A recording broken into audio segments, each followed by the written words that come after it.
Shabir, besides crisscrossing in the Bible, what source in the Quran do you base that Jesus Christ did not die, did not resurrect? Is there anything from the Quran, or is just a prophecy in the Quran? There is, in fact, a brief passage in the Quran, which is found in chapter 4, starting with verse number 157. And I recited this at the beginning of my presentation. The passage in brief says that even though the opponents of Jesus boast that they had killed Jesus, in fact they killed him not, nor crucified him, but it was only made so to appear to them. And those who differ about the matter are in hopeless doubt concerning it. They follow nothing but a conjecture, having no real knowledge of the events.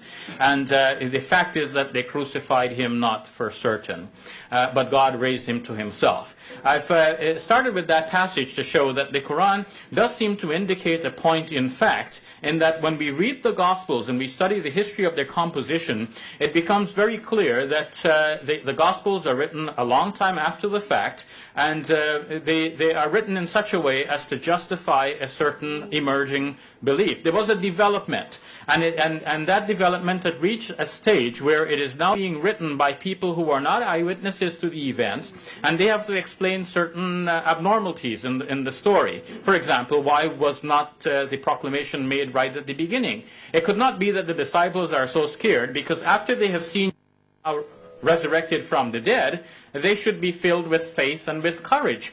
Jesus himself, you might expect, would show himself to some of the people who disbelieved in him. Otherwise, think of the scene.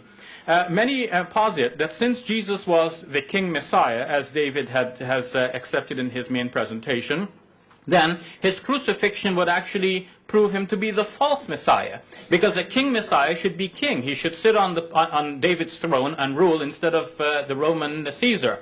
He was supposed to overthrow then the Roman rule and institute the kingdom of God, which Christians continue to pray for.